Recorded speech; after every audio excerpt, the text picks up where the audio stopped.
పేదలు నేను కమ్మవాడిని.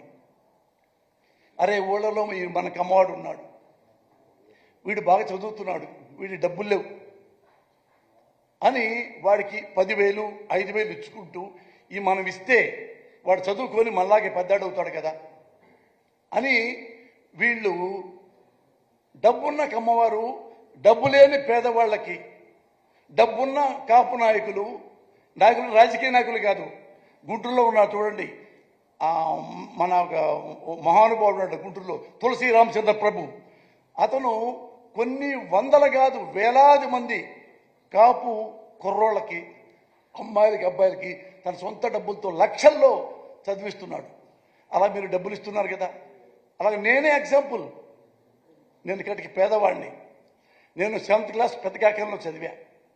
ఆ తర్వాత భయం, మా నాన్న బరిగుడ్లు తిప్పుతాడేమో, పొలంలో కూలీకి పంపిస్తాడేమో అంటే మా నాన్న నా ముఖం చూసి బాధపడి ఈ ఏడ బాగా చదివితే బాగుండే అని తీసుకెళ్ళి మోతడకలో పెట్టాడు. తెలుసు మీకు మోతడక, ఇక్కడ అమరావతి రోడ్లో. అక్కడ అయిన వాళ్ళు ఇట నా బిడ్డను చదివించండి, నేను డబ్బులు ఇవ్వలేకపోతున్నానంటే ఆ దయతో 10th క్లాస్ చదివా. 10th క్లాస్ మంచి మార్కులతో పాస్ అయ్యా, దగ్గర 1st క్లాస్తో. మళ్ళీ మా నాన్న ఎదురుగుంటుంటే మా నాన్న మళ్ళీ నా ముఖంగా చూశాడు. నేను ఇట్ట తలుపుతుంటే మళ్ళీ నేను బరిగుడ్లు కాపిస్తాడేమో అంటే మళ్ళీ తీసుకెళ్ళి జేకేసీ కాలేజీ స్టూడెంట్ ఎంకేఆర్ గారు, మరుపుడు కోటేశ్వరరావు గారు, మా పెదకాకని మా నాన్నకి తెలుసు. అరే కోటేశ్వరరావు, వీడు బాగా చదువుతున్నాడు రా, మా దగ్గర డబ్బులు లేవు, నువ్వేమైనా సహాయం చేస్తావా? వాడు నాకు వదిలేయి సుబ్బారావు. ఆయన నన్ను తీసుకెళ్ళి జేకేసీ కాలేజీలో జరిపించారు. ₹1 కూడా మా దగ్గర లేదు, ప్రామిస్లో ఏముంటే లేని ₹1 కూడా లేదు. అక్కడి నుంచి గుజ్జనగోళ్ళు ఉంది గుంటూరులో, ఎక్కడో జేకేసీ కాలేజీ, మా ఊరు పెదకాకని. ఇక్కడ నుంచి బస్సు ఎక్కి వెళ్ళాలి, బస్ స్టాండ్లో దిగి మళ్ళీ బస్సు ఎక్కి జేకేసీ కాలేజీకి వెళ్ళాలి. ₹1.5 ₹2 రోజు అవుతాయి. మా ఇంట్లో పావలా కూడా లేదు. ఎట్టా అంటే పాప ఆ ఎంకేఆర్ గారు నన్ను కమ్మ హాస్టల్లో చేర్పించాడు. కమ్మ హాస్టల్లో చేర్పిస్తే కమ్మ హాస్టల్లో అంత డబ్బులు మనం ఎక్కడ కడతాం? కమ్మ హాస్టల్లో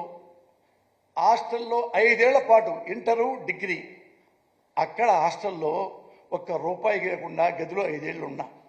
5 ఏళ్ల పాటు 2 పూట్ల కడుపు నిండా అన్నం తిని చదువుకున్నా. ఎవరిచ్చారు ఈ డబ్బులు? సేమ్ జగన్మోహన్ రెడ్డి లాంటి మహానుభావులే. ఇప్పుడు జగన్మోహన్ రెడ్డి గారు ఎలాగే పేదలకి, నాలాంటి పేదలకి కడుపు నింపుతున్నాడో, విజ్ఞానం నింపుతున్నాడో, అలాగే నన్ను ఎవరు అనుకున్నా సాధించుకుంది. కొత్తపేటలో డాక్టర్ గారు ఉన్నారు, కంటి డాక్టర్ పరంతరామయ్య గారు.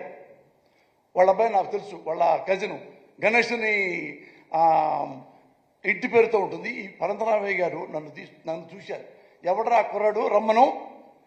ఆయన నుంచున్నా ఇట్లా, ఏం పేరు నీ పేరు? నా అప్పుడులో నా పేరు పోసాని కృష్ణమురళి. ఇంటి పేరు ఎందుకు చెప్పావు? నేను ఇప్పుడు అలాగే చెప్తాను సార్. ఎన్ని వచ్చినాయి మార్కులు? ఇన్ని వచ్చినాయి సార్. సరేరా, నిన్ను 5 ఏళ్ళు ఇక్కడే ఉండి చదివిస్తా, కాలేజ్ ఫీజు కూడా నీకు కడతా, హాస్టల్లో నీకు 5 ఏళ్ళు అన్నం నీకే పెట్టిస్తా, నువ్వు బాగా చదవాలి, మరి పాస్ అవ్వాలి, బాగా చదువుకొని.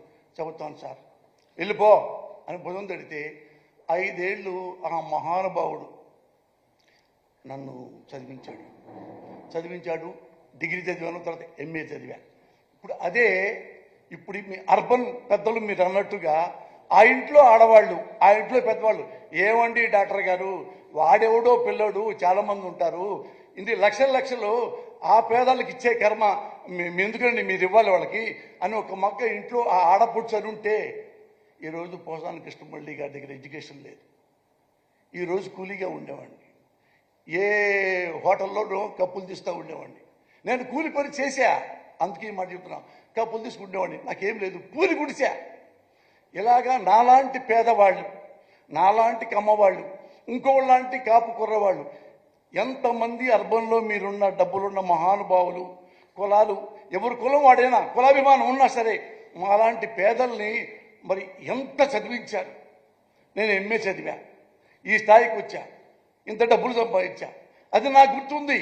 మళ్ళీ నేను కూడా లక్షల్లో కాదు, ₹1,00,00,000 పైగా ఖర్చు పెట్టాను.